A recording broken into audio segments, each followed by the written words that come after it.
On today's episode, I'll preview the Blackhawks' second matchup in the last 2 weeks with the Calgary Flames, and also go through some impressive statistics for Connor Bedard.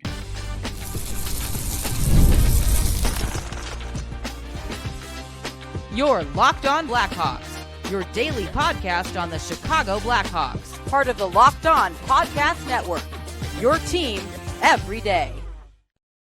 What's going on, everyone? Welcome on in to another game day preview edition of Locked On Blackhawks, part of the Locked On Podcast Network, now your number one sports podcasting network, where we bring you your team every day. I'm your host, Jack Bushman, also Blackhawks beat writer for Chicago Hockey Now. If you like everything I'm doing here on Locked On Blackhawks, and you'll definitely enjoy my Blackhawks written content over at ChicagoHockeyNow.com. And I also have to let you know right off the jump that today's episode is sponsored by FanDuel. Go and download the FanDuel app now, or you can also easily check out FanDuel.com to get $300 worth of bonus bets when your first $5 bet wins.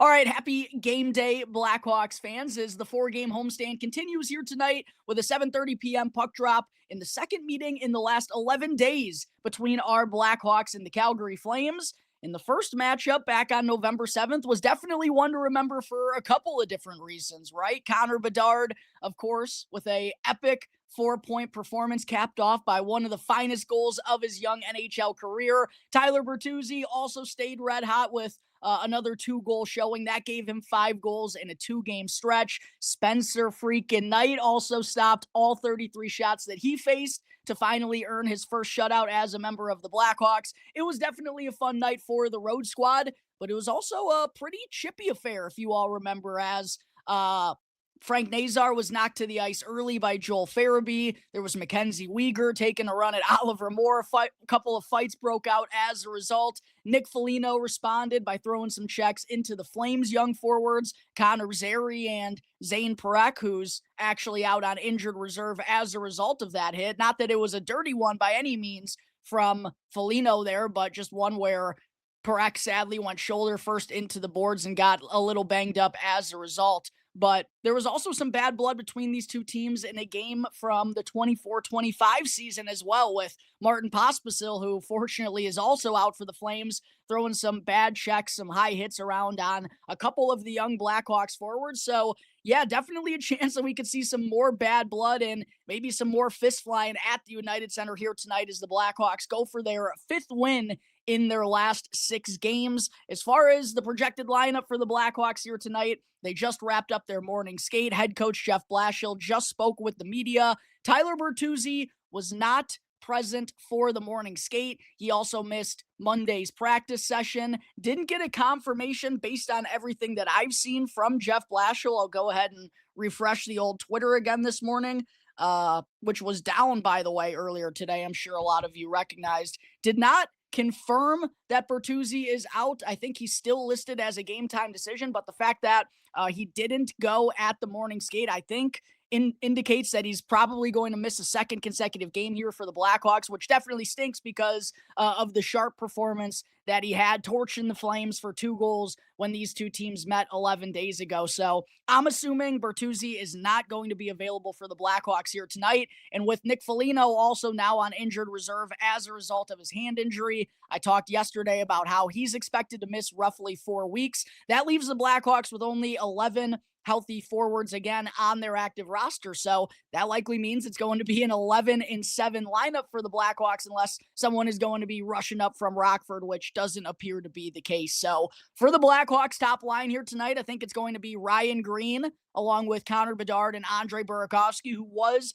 able to return after missing Wednesday's OT loss to the New Jersey Devils because of an illness. Neither he nor Bedard registered a point in the win on Saturday over the Maple Leafs. Like that, the Blackhawks were still able to come away with 2 points despite 2 of their biggest offensive weapons not finding a way on the stat sheet in that one. Looks like it's going to be Ryan Green along with them once again because Bertuzzi appears to be out. Green, of course, potted his 2nd goal of the season on Saturday to kick off the scoring for the Blackhawks. Wish Tyler Bertuzzi was going to be available because while he's been banged up recently, Burakovsky, as I just mentioned, missed that game on Wednesday. When they both have been healthy to play the wing on the top line along with Connor Bedard, the Blackhawks offense has really benefited from that. So hopefully Bertuzzi, maybe he can change the tides here and be a last-second suit-up. I'm not expecting that to be the case, though. Hopefully, he'll be able to return when the Blackhawks are back in action on Thursday night. For the second line for the Blackhawks, I'm thinking it's going to be Teuvo Teravainen, Frank Nazar, and Oliver Moore for a second consecutive game. Didn't see any line rushes going down at the morning skate. However, that was the second line that was utilized during yesterday's practice session. And I do like Oliver Moore's speed on the addition of that second line, along with Teuvo and Nazar, who've had some really good chemistry with each other this year. Nazar with an awesome play to set up Teravainen for the game-tying goal in the third period against the Leafs. Teuvo extended his point streak to 3 games with his fourth goal of the season. He's also been really good against Calgary in his career, as he leads all Blackhawks players in points against the Flames. So hopefully he'll be able to keep that rolling, and hopefully the second line will be able to chip in for a second consecutive game. Oliver Moore with his wheels, love the way that he's able to impact things both offensively and defensively. He's had some decent offensive looks in these last couple of games after scoring his first NHL goal against the Red Wings a couple of weekends ago. Would love to see him find a way on the stat sheet tonight along with that second line. The third line for the Blackhawks, I'm thinking it's going to be Colton Dach, Ryan Donato, and Ilya Mikheyev. Dach with a huge game-winning goal late in the third period on Saturday night for his second goal of the season. Big-time depth scoring from the Blackhawks. Ryan Donato has been kind of quiet over these last couple of weeks after a real torrid stretch there to close out the month of October. Would like to see him find his footing a little bit more here. And then Ilya Mikheyev, as he always is, such a dog on the defensive side of things, hounding down puck carriers. He and Oliver Moore just play that style where they don't give you any time. They don't give you any room to breathe out there. And I absolutely love that that's how they go about their business with the speed that each of them possess. And then down on the fourth line, I think that's going to leave Landon Slaggert and Sam Lafferty. As I said, only 11 healthy forwards on the Blackhawks. Active roster right now with Jason Dickinson still on injured reserve. Blashill confirmed yesterday that he's going to miss an 8th consecutive game, not quite healthy enough to return from his upper body injury. Tyler Bertuzzi, like I said, not expected to play. And then Nick Foligno on injured reserve as well because of that hand injury. So Slaggert, Lafferty, expect both of them to be in the lineup once again here tonight. They both scored, of course, in that overtime loss against the New Jersey Devils last week. Probably going to be getting some extra shifts along with Connor Bedard, considering while Sam Lafferty can play the center ice position at times, both of them more utilized on the wing so far this year under Jeff Blashill. And then defensively for the Blackhawks, the same top 6, Alex Vlasic and Louis Crevier, who just continues to be such a pleasant surprise as a former 7th-round selection. He now has 5 assists in his last 5 games and has earned that promotion up to the top pairing. Wyatt Kaiser and Artie Levshinov, who might be coming off of his best performance of his entire NHL career, was very dominant in the offensive zone all night long. Love to see him pick up where he left off along with Kaiser. And then Matt Grzelcyk and Connor Murphy, the 2 grizzled veterans that continue to do a really good job, I think, of not putting themselves in harm's way on the defensive side of things. And then Sam Rinzel. He's got to draw back into the lineup with only 11 healthy forwards. The Hawks have to go with 7 defensemen. So Rinzel getting back in there after getting healthy scratched for the first time this season. Would love to see him just go out there, play a simplified game, play a structured game. I'm sure Blashill is going to play him mostly in offensive zone situations like he handled Artie Levshinov after he got healthy scratched early on in the season. Would still like to see Rinzel get some time quarterbacking the second power play unit, but just do the little things well to kind of boost that confidence and then hopefully start to get more comfortable that way. Blashill can give him an extended role, as that's just seemed to be a little bit too much for him as of late. So would love to see Rinzel get back to the basics, use his speed to his advantage out there on the ice and just make the simplified plays in the offensive zone. Take a page out of the Louis Crevier playbook and don't try to get too fancy in the O-zone. Do what you're good at, get pucks on net, and make the simplified choice to keep yourself out of harm's way on the defensive side of things. And then in net for the Blackhawks, in the starter's crease at the morning skate, was Arvid Soderblom. I was honestly expecting it to be Spencer Knight, considering last time these two teams met less than 2 weeks ago, Knight blanked the Flames for his first shutout as a member of the Blackhawks. Obviously, he's coming off of a win last time out on Saturday where he stopped 31 of 33 shots faced. 7-3-3 now on the season is Spencer Knight. Continues to be one of the best goaltenders in the entire NHL. but does feel like an opportunity to give him a day off ahead of the Blackhawks having a back-to-back on Thursday and Friday to close out this week. So it's going to be Arvid Soderblom tonight, making his sixth start of the year. He's 2-2-1 with a 2.63 GAA, 913 save percentage, and of course is coming off of a 45 save win in his last time out a couple of weeks ago against his little brother Elmer in the Detroit Red Wings. So Soderblom night here for the Blackhawks. Hasn't been too many of those in the early going because they've been pretty comfortable riding Spencer Knight, but would love to see the Blackhawks kind of almost in a similar fashion to Saturday against Toronto without getting a point from Connor Bedard or Andre Burakovsky, still find a way to win. Would love to see them get another 2 points on home ice here tonight when they don't have their number one goaltender in Spencer Knight in between the pipes. There is a quick run through of everything to know on the Blackhawks side of things and their projected lineup for tonight's contest. Coming up in just a moment here, Blackhawks fans, I'll turn things over and we'll get into a quick breakdown on the Calgary Flames.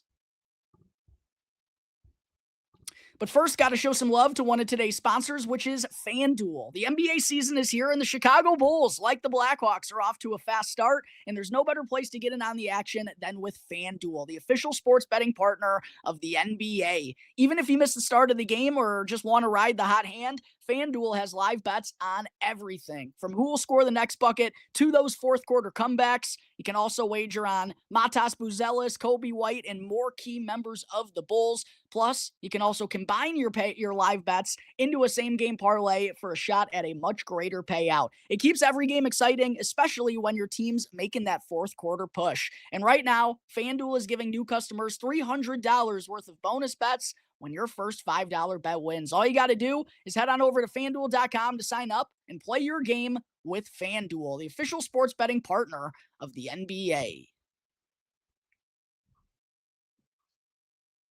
As always, before getting into segment 2, forgot to move that back over. Apologies. As always, before getting into segment 2, just a quick reminder, if you're enjoying what you're watching here today or on a regular basis, make sure to hit that subscribe button for me. Smash the like button as well, and go and check out Locked On Blackhawks on Instagram, as that's the latest account that I'm really trying to boost up here and grow. All right, getting into segment 2, the Flames side of things for tonight's matchup. Going into the first meeting between these teams 11 days ago, the Flames were the worst team in the NHL. Nothing has changed in that department as they still have a league low 13 points through their opening 20 games with a 5-13-2 record. They have been a little bit better, I will say, though, in the month of November as they're coming off of a 4-3 shootout loss to the Winnipeg Jets on Saturday in their last time out, so picked up a point in that one.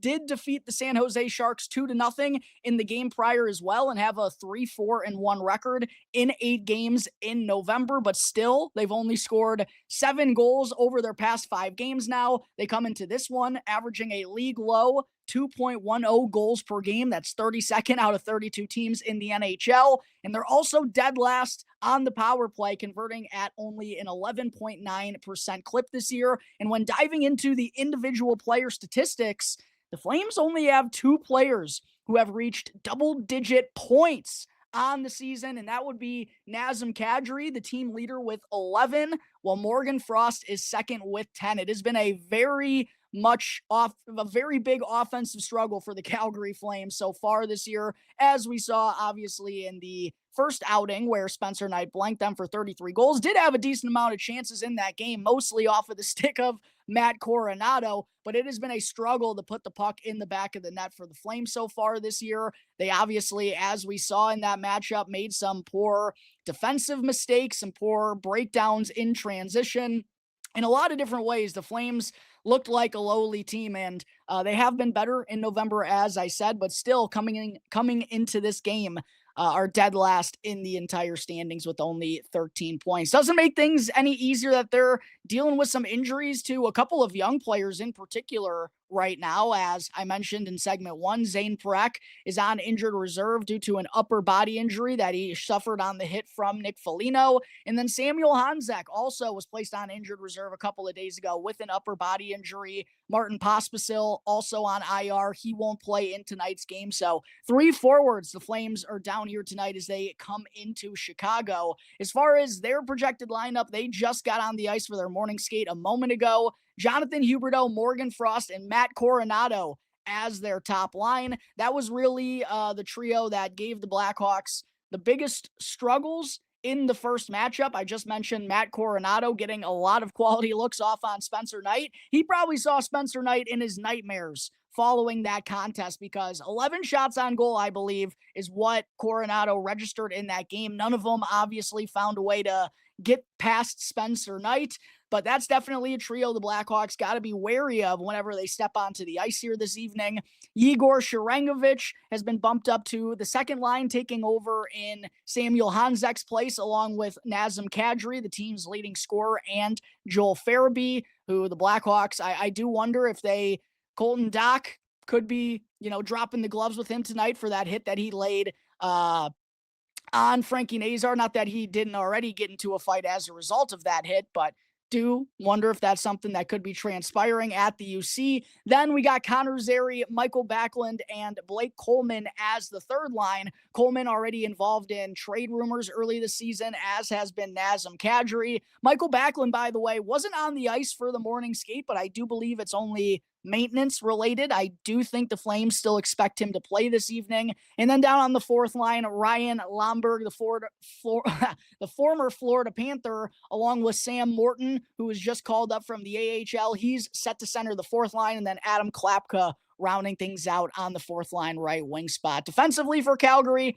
Kevin Ball and Rasmus Anderson. That was their top pairing in the first matchup. Jan Kuznetsov along with Mackenzie Weegar. That remains the second. And then Jake Bean and Braden Paschal rounding things out defensively for Calgary. And it is expected to be Dustin Wolf making his 18th start of the year already for the Flames. They've been riding him a lot so far this year. The Calder Trophy runner-up from last season hasn't gotten off to the best of starts, but it also doesn't help that the team in front of him hasn't been very good whatsoever either. But it will be Dustin Wolf in goal for the Flames for the second time in his many meetings against the Blackhawks this year, while Arvid Soderblom will be jumping in there in place of Spencer Knight. As far as keys to victory for the Blackhawks tonight, to keep it rolling, to pick up their fifth win in their last 6 games as they take on the Flames this evening, my number one key to victories for the Blackhawks: to not make life any harder on themselves. Don't take any unnecessary penalties. I have a feeling this is going to be a physical game where there's a lot of skirmishes, a lot of stuff happening after the whistle.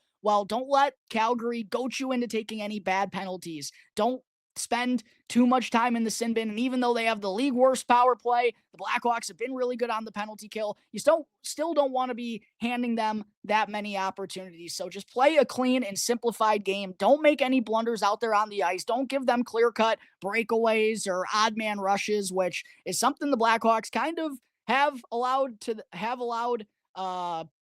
through these recent games. They have been giving up a decent amount of breakaways or partial breakaways. I think their defensemen have done a good job chasing those down, but still want to limit those against the Calgary Flames offense that already has a hard enough time as it is scoring goals. Don't hand them any easy ones by taking stupid penalties or giving them clear-cut odd man rushes going the other direction. My second key to victory for the Blackhawks tonight is for them to really get it going in transition. We saw the Flames really make some costly blunders. I know it was late in the contest when they were trying to get aggressive and they were down by a couple of goals, but there were still a couple of just clear-cut breakdowns that bad teams, those are the mistakes that they make out there. And the Hawks were really led by that rush offense. And we know with Connor Bedard's skill set, he loves to manufacture stuff off of the rush. So keep that going. Let's make the Flames pay in transition here tonight and get a couple of goals in that manner. And then my third and final key to victory for the Blackhawks tonight is to keep up the death score. And odds are Connor Bedard, after being held off the stat sheet last game, he's got a real good career history against the Flames on home ice. Odds are that he's going to bounce back and at least pick up 1 point here this evening. If the bottom lines, if Donato's line can find a way on the stat sheet, or heck, Slaggert and Foligno can find a way to chip in, the defenseman can score a goal, which hasn't happened very much this season, then I really do like the Blackhawks' chances of beating the Flames for the second time in as many matchups here this season. All right, there is everything to note before the puck drops at 7:30 p.m. Central Time at the United Center. Coming up in just a moment, Blackhawks fans, before I wrap things up, do want to get into some quick, impressive stats from Connor Bedard so far this season.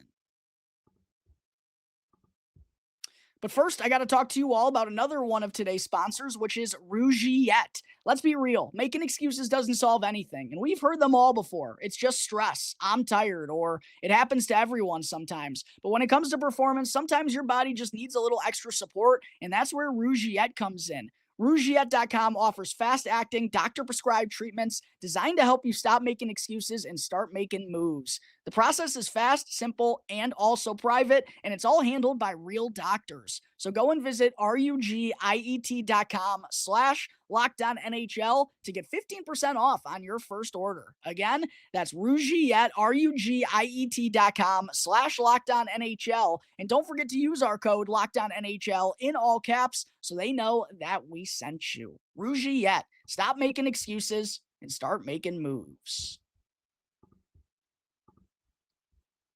Segment 3, Connor Bedard may have had his career-tying 9-game point streak come to an end on Saturday, but as I broke down in yesterday's recap episode, I did still think it was a pretty notable performance from Bedard. 10 shot attempts to lead the team, 5 shots on goal as well led the team, and he definitely had his chances to extend both his goal and his point streak, but just wasn't able to come through in getting the finished product. But I still do feel like even in games where I know it hasn't happened a lot recently because he tallied a point in 9 games in a row there, but even in games where Connor Bedard isn't picking up a point, it still feels like that baseline has just risen so much compared to his first 2 NHL seasons, and how he's still making an impact and looking like the Blackhawks' most dangerous player on a nightly basis. The consistency, everything has risen from Connor Bedard this year. And I also wanted to get into a couple of stats that I've been sitting on these last couple of days and wanted to mention here and talk about Connor Bedard's incredible start to his 3rd NHL campaign and how not only in games where he isn't finding ways on the stat sheet, he's still looking like a dangerous weapon, but when he is on his A game, he's right up there with the best in the entire league right now. So coming into tonight's matchup, Bedard is tied for 4th in the NHL with 26 points, and some of the players that he's tied with, Blackhawks fans, Mikko Rantanen, William Nylander, David Pastrnak, Leo Carlsson, who's on an incredible run early this year for the Anaheim Ducks. Some of the best players in the NHL, guys who are usually right there at the top of the leading point scorer race. Bedard is right there in the thick of it with the best in the business. And that goes to show, again, just how much the baseline has been risen so far this year. And the conversations that Bedard is in now with the league's leading point getters, it's incredible to see him join those types of conversations. And it's happened because of the consistency that he's brought to the table so far in year 3. He's also tied for 11th in the NHL in assists with 16 on the year, tied with Jack Eichel and Mitch Marner. Ever heard of those two guys? Leading the charge for the Vegas Golden Knights, 2 of the most prolific offensive forwards in the NHL. Again, Bedard putting himself in those conversations with the big boys is very, very impressive. Also, tied for 1st in the entire league with William Nylander with 13 primary assists. 13 of his 16 assists on the year have been primary apples. How instrumental Bedard has been in the Blackhawks offense, also, by the way, being top 10 in the NHL right now this year. Elevating his play to a different level and is dominating shifts and is generating and being the driver of play for both he and his teammates. And I love that the playmaking has really taken a rise here in his 3rd season, because we know the shot that Bedard possesses. We know about that wicked release, but the playmaking has really been on the forefront many, many times so far this year as well. And then getting into the skating department, Connor Bedard has 5 22-plus mile-an-hour speed bursts already this season after having none last year. And I believe he only had 1 or 2 of those through his first 2 NHL seasons. Him being faster than ever and working on his speed over the summer clearly has helped take his game to another level. And that was really the one thing that he was kind of missing, was that game-changing speed. That is not the case any longer. Bedard is also in the 90th percentile in 20-plus mile-an-hour speed bursts. So not only is his top speed at a different level, but he's consistently skating at a pace that is right there with the best skaters in the NHL. He's also in the 90th percentile in total skating distance, which I don't think should be much of a surprise given the amount of ice time that Jeff Blashill gives him. But I also think part of that too is with how Connor Bedard is using that speed to make more plays all over the ice than he has in the past as well. Been more responsible defensively, been more involved on the forecheck, turning defense into offense. I also think we're seeing a result of that because he's skating all over the place for the Blackhawks and making things happen now in all three zones. And then comparing Connor Bedard's start to the season this year to the 24-25 campaign through the opening 18 games last year, Bedard had 3 goals and 10 assists for 13 points in 18 games for a 19-year-old kid on a lowly Blackhawks team. I don't really think that's all too shabby. 0.76 point per game ranking, was only shooting 5.7% though, which was, I'm sure, very frustrating for Bedard at the time that he wasn't getting the finished product, even though we know what type of shot he possesses. But because of that, we knew that shooting percentage was bound to rise. It's something I've talked about many a times in the last couple off seasons in terms of the reasoning why I think Bedard is going to take strides in his game is because he's only shot 10 or 11% through his first couple NHL seasons. And there's definitely room for him to grow with the wicked release that he has. We're starting to see that this year as compared to last year.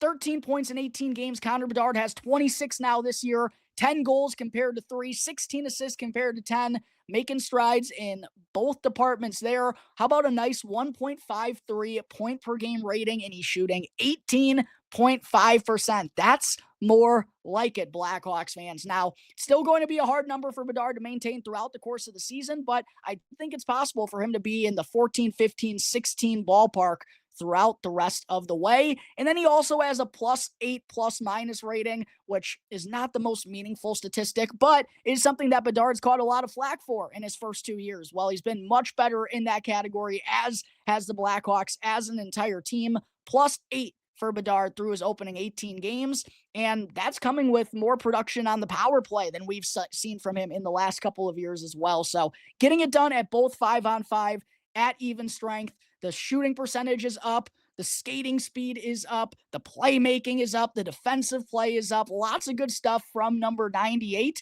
And then, oh yeah, Blackhawks fans, 2 other things I wanted to mention.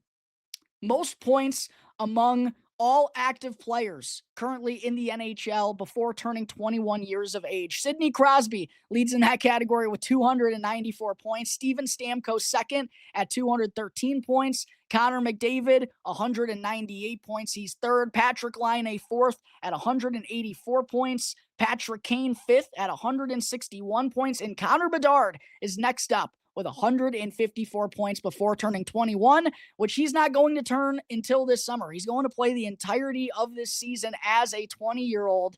And with still 64 games left in the season, I think Bedard is going to be passing everyone on this list aside from Steven Stamkos and Sidney Crosby. Connor McDavid obviously banged up in his rookie year. He has a December birthday compared to Bedard's July birthday. So his amount of games was cut a little short there. So I don't want to give it like a direct comparison, but still for Bedard to easily going to leap vault Patrick Kane, probably going to leap Connor McDavid should things continue to go well for him throughout the rest of this season. In elite company is Connor Bedard as a 20-year-old. And how about this one too, Blackhawks fans? Most career goals before turning 21 years old among active players. Steven Stamkos, first in that category at 114. That's one that Bedard is not sniffing. Patrick Laine, second with 110. Sidney Crosby, third at 99. Austin Matthews, fourth at 74. Then Jeff Skinner at 64, Patrick Kane at 63, Matt Duchene at 63, and then Connor Bedard, not next up, but on that list, he's got 55 career NHL goals, 19 behind what Austin Matthews tallied before turning 21 years old. I do think Connor Bedard is going to be a 30-goal scorer this year. He's already at 10. I expect Connor to pass Austin Matthews in that category and to only be behind Sidney Crosby, Patrick Laine, and Steven Stamkos. So right up there with elite goal-scoring talents, which the first couple of years, yes, we saw it at times, but obviously wasn't able to record 30 for the type of breakout that he's having this year and for the type of numbers that he's still been able to total on poor Blackhawks teams in the couple of years prior. again, just goes to show how special of a young man Connor Bedard is. It's been so much fun watching him elevate his game in so many different facets this year, putting himself in elite company and Blackhawks franchise history and NHL history among active players under 21 years of age. He's gotten it done in so many different ways, and would love to see him go and have another monster performance here tonight against the Calgary Flames to get back up maybe into the top 2 in the NHL in points on the season. All right, that is going to take care of today's episode of Locked On Blackhawks, everyone. As always, thank you all for joining me on the show. Make sure to hit that subscribe button and follow Locked On Blackhawks for free as well, wherever you may be listening to your podcast. That way you don't miss out on any of the latest episodes as soon as they become available. I'm your host, Jack Bushman. You can follow me on X at Jack Bushman 2. My Strictly Blackhawks account is at Talkin' Hockey. Go and give that a follow as well so you don't miss any of the latest Blackhawks news and updates. So until tomorrow's episode, everyone, go Hawks. Let's keep the ball rolling. Let's go and torch the Flames once again. I'll see you on tomorrow's episode of Locked On Blackhawks, part of the Locked On Podcast Network, your team every day.